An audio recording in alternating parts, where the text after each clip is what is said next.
Hello guys, KP study point में आपका स्वागत है। गाइज, आज की क्लास में हम वायुमंडल की संगठन की प्रमुख गैसें कंप्लीट करेंगे। ठीक है, कल की क्लास में हमने कुछ गैसों को पढ़ लिया था। आज की क्लास में हम उन गैसों को कंप्लीट करेंगे। ठीक है, यह क्लास बहुत ही इम्पोर्टेंट है। यह यूजीसी नेट, एमपी सेट और पीजीटी एग्ज़ाम के लिए बहुत ही इम्पोर्टेंट है। एमपी टेट वर्ग 1 के लिए बहुत ही इंपॉर्टेंट क्लास है। यहाँ से क्वेश्चन पूछा ही जाता है। अगर आप हमारे चैनल पर नए हो तो हमारा चैनल सब्सक्राइब ज़रूर करें, लाइक भी करें और अपने दोस्तों को शेयर भी करें। ठीक है, अब हम स्टार्ट करते हैं। जलवाष्प। जलवाष्प क्या है? जलवाष्प पानी की गैसीय अवस्था है। यह पानी का गैसीय रूप है। ठीक है, जलवाष्प पृथ्वी के वायुमंडल में परिवर्तित होती रहती है। यह वायुमंडल में परिवर्तनशील गैस है। इसमें परिवर्तन होता रहता है, कभी कम कभी ज़्यादा। ठीक है, इसकी मात्रा ऊंचाई के साथ साथ घटती जाती। जैसे जैसे हम पृथ्वी से वायुमंडल में ऊपर जाएंगे तो इसकी मात्रा में क्या आती जाएगी? कमी आती जाती है। ठीक है, वायुमंडल के संपूर्ण जलवाष्प का 90% भाग लगभग 8 किलोमीटर की ऊंचाई तक सीमित है। ठीक है, जलवाष्प विषुवत रेखा से ध्रुवों की तरफ जाने पर इसकी मात्रा में कमी आती जाती है। ठीक है, आप इस यहाँ पर डायग्राम में देख सकते हैं। ये इक्वेटर लाइन है, विषुवत रेखा है। यहाँ से जैसे जैसे ऊपर जाएंगे ध्रुवों की तरफ तो इसकी मात्रा में क्या आएगी? कमी आती जाएगी। ठीक है, ठीक है, आ गया समझ में? जलवाष्प कार्बन डाइऑक्साइड की तरह ग्रीन हाउस गैस है, हरित गृह प्रवाह वाली गैस है। जलवाष्प पृथ्वी के लिए कंबल का कार्य करती है। यह पृथ्वी को ना तो गर्म होने देती है और ना ज़्यादा ठंडा होने देती है। ठीक है, जलवाष्प यह समस्त मौसमी परिघटनाओं के लिए उत्तरदायी गैस है। अब मौसमी परिघटनाएं कौन कौन सी?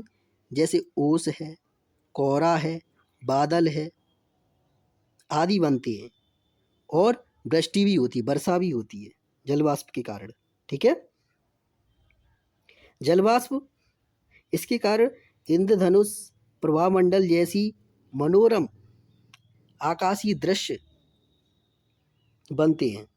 ठीक है, कभी कभी आपने आकाश में देखा होगा, इंद्रधनुष बन जाता है, प्रभामंडल बन जाता है। तो ये किसके कारण होता है? जलवाष्प के कारण होता है।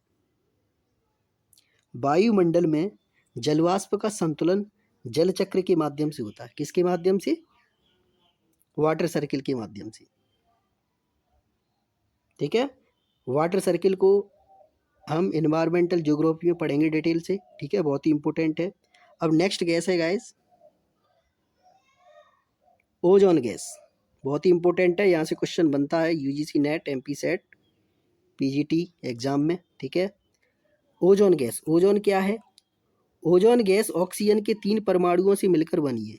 यह ऑक्सीजन के 3 परमाणु कौन कौन से? ऑक्सीजन O+O+O क्या बन गया? O3 बन गया, ओजोन। ठीक है, यह हल्की नीले रंग की तीखी गंध वाली गैस अस्थायी गैस है, जिसका निर्माण ऊपरी वायुमंडल में होता है, अपर एटमॉस्फेयर में होता है। ओजोन गैस मुख्यतः समताप मंडल, क्षोभमंडल में पाई जाती है। इसका संकेंद्रण सबसे अधिक कहाँ पाई जाती है? 10 से 50 किलोमीटर की ऊंचाई पर पाई जाती है। ठीक है, ओजोन गैस समताप मंडल की निचली परत में यह सूर्य की हानिकारक परावैंगनी किरणों को अवशोषित कर पृथ्वी की सतह पर पहुंचने से रोकती है। यह सूर्य से आने वाली, ये सूरज है, ठीक है, क्या है? ये सन है। यहाँ से आने वाली हानिकारक परावैंगनी किरणें को क्या करती है? अवशोषित कर लेती है। ठीक है, क्या करती है? अवशोषित कर लेती है। ठीक है, और उन्हें पृथ्वी पर पहुंचने से रोकती है। ठीक है, आगे समझ में। भूमध्य रेखीय वायुमंडल क्षेत्र से ध्रुवीय वायुमंडल क्षेत्र की ओर जाने पर ओजोन परत की मोटाई में कमी आती है। आप इस डायग्राम में देख सकते हैं, भूमध्य रेखीय वायुमंडल क्षेत्र, यहाँ से ऊंचाई ध्रुवों की ओर जाने पर इसकी मोटाई क्या होती जाती है, कम होती जाती है। ठीक है,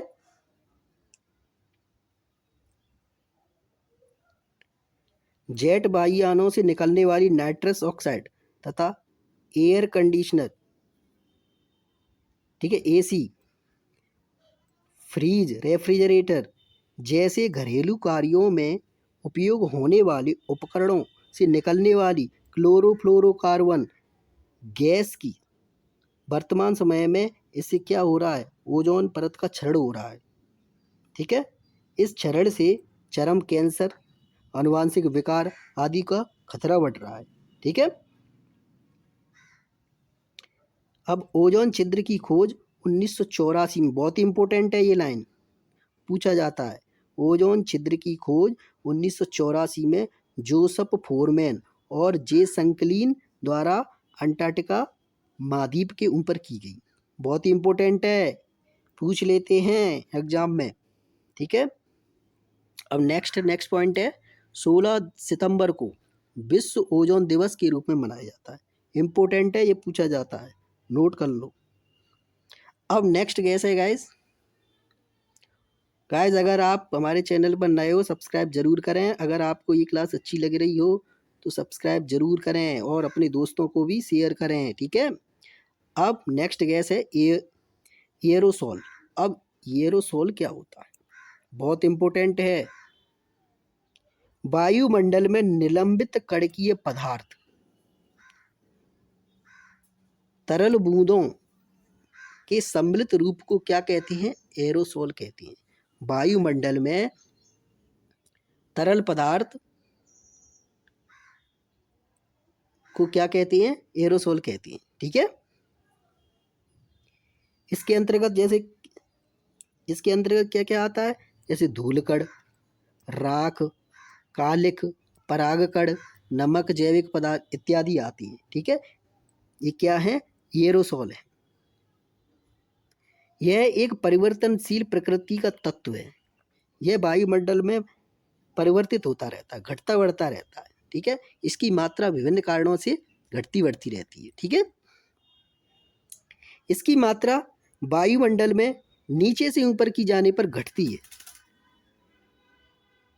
ठीक है, एरोसोल अपर एटमॉस्फेयर, ऊपरी वायुमंडल में एरोसोल की उपस्थिति मुख्यतः उल्काओं के विघटन, उल्काओं के टूटने, ज्वालामुखी उद्वेदन, प्रचंड आंधियों आदि के फलस्वरूप होती है। ठीक है, एरोसोल धूलकण आर्द्रताग्राही नाभिक की तरह कार्य करती है, जिसके चारों ओर जलवाष्प संघनित होकर बादल का निर्माण करते हैं, इससे बारिश होती है।